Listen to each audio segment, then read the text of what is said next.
అందరికీ నమస్కారం. ఇది అక్షయాన్విత డైరీలోని ఒక నిశితమైన ఆలోచనండి. ఈరోజు సోషల్ మీడియా చూస్తుంటే చాలా బాధగా ఉందండి. చదువుకున్న వాళ్ళే, విద్యావంతులే కూడా జుట్టు పట్టుకుని కొట్టుకుంటున్నారు. అంటే ఎదురుగుండా కాదండోయ్!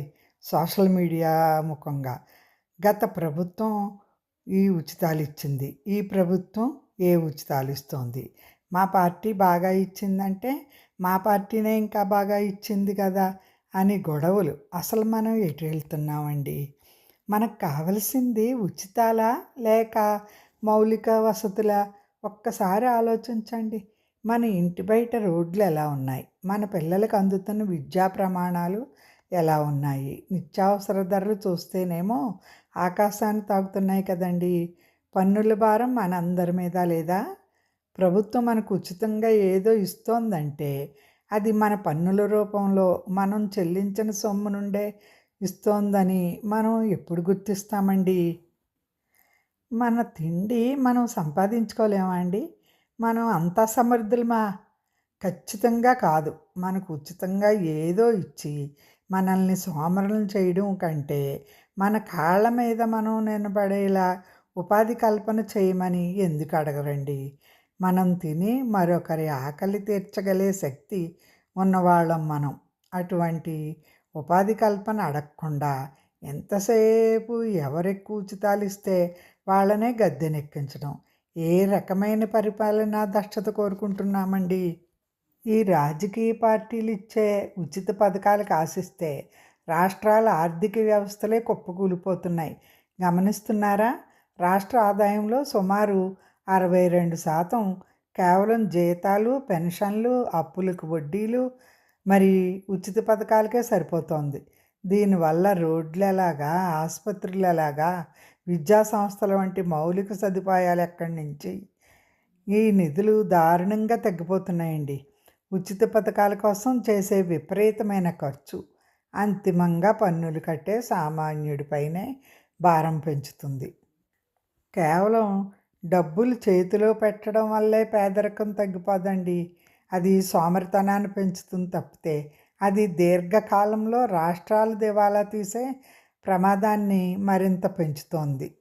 మన తర్వాత తరం వారికి కావాల్సింది ప్రభుత్వం ఇచ్చే చిన్నపాటి డబ్బు సాయం కాదండి. గౌరవప్రదమైన ఉద్యోగాలు, మరి ఉపాధి అవకాశాలు. ఉచితాల సంస్కృతి ప్రజలను సోమరులు చేయడం కానీ నైతిక విలువలను కూడా దెబ్బతీస్తుందండోయ్. సిరివెన్నెల సీతారామ శాస్త్రి గారు ఆక్రోశం పదే పదే నాకు గుర్తొస్తుందండి. ఏంటంటే, నెగ్గతీసి అడుగు ఈ సిగ్గులేని సమాజాన్ని అన్నాడు ఆయన. లోపాలను ప్రశ్నించే తిరుగుబాటు తత్వాన్నే మనం ప్రశ్నించాలండి. సమాజం అంటే ఎవరండి? ఆయన, నేను, మీరు అందరం కలిస్తేనే సమాజం. ఈ సమాజాన్నే నిగ్గదీసి అడగాల్సి వస్తే కంచే చేను మేచినట్టే కదండి మరి. మనం కూడా అలవాటు పడి ఆ ఉచితాలకు తింటుంటే ఇంక మనం ప్రశ్నించే హక్కు ఎక్కడదండి? మనం కోల్పోతున్న సంగతి కూడా మీరు గుర్తిస్తే మంచిదని నా భావన. ఉచిత విద్యుత్ ఏంటండి? ఎక్కడి నుంచి వస్తుంది విద్యుత్తు? తయారు చేయడానికైనా, ప్రభుత్వానికైనా, ఏ రంగానికైనా డబ్బులు ఉండాలి కదా. ఆ? ఉచిత విద్యుత్ రవాణా, ఉచిత విద్యుత్తు, ఉచిత రవాణా ఏంటండి ఇవి? నేను ఎందుకు ఇలా వెటకారంగా చెప్తున్నానంటే చాలా అసహ్యంగా ఉందండి ఈ ఉచితాలు అన్నవి. నిర్వీర్యం చేసి మూతపడే పరిస్థితికి వచ్చేస్తాయి ఆ రంగాలు. ఆ రవాణా రంగమైనా, విద్యుత్ రంగమైనా. ఫ్రీగా ఇస్తే ఎన్నాళ్ళు వస్తుందండి? ఆత్మగౌరవం ఇవ్వాలి, ఉపాధిని ఇవ్వాలి ప్రతి మనిషికి.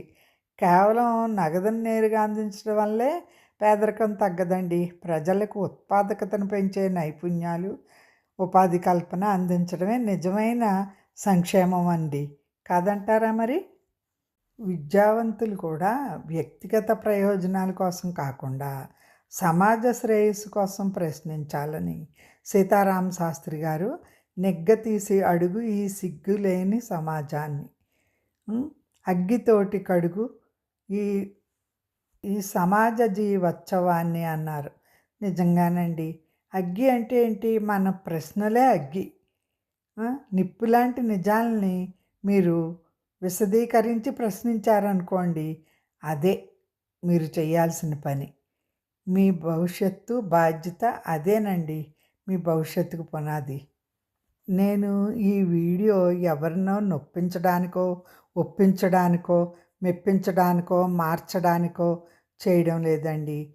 నా ఈ వయసులో నా ఆవేదన ఏంటంటే, చాలా అసహ్యంగా తిట్టుకుంటూ సోషల్ మీడియా వేదికగా పార్టీల పేరు చెప్పి, నా పార్టీ గొప్ప, నా పార్టీ గొప్ప, నేనిచ్చిన ఉచితం ఎక్కువ, మీరిచ్చిన ఉచితం తక్కువ. ఏంటండి ఉచితాలు?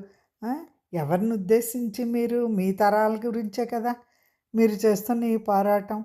మీరు చేయాల్సిన బాధ్యతను గుర్తించి ఇలా సోషల్ మీడియాని దీనికి కాదండి ఉపయోగించుకునేది. కొన్ని ప్రయోజనాత్మకమైన నైతిక విలువలను ప్రబోధించి చేయాల్సిన బాధ్యత ఏంటో యువతకు మేలుకొల్పే సందేశాలు ఇవ్వండి. అంతేకాని ఇలాంటి పని చెయ్యొద్దని నా ఈ ఆవేదనను నా డైరీలో రికార్డ్ చేస్తున్నాను. రేపటి తరం అడగాలి మౌలిక సదుపాయాలేవి, ఉపాధి ఏది అని. అప్పుడే మనకు నిజమైన అభివృద్ధి సాధ్యం.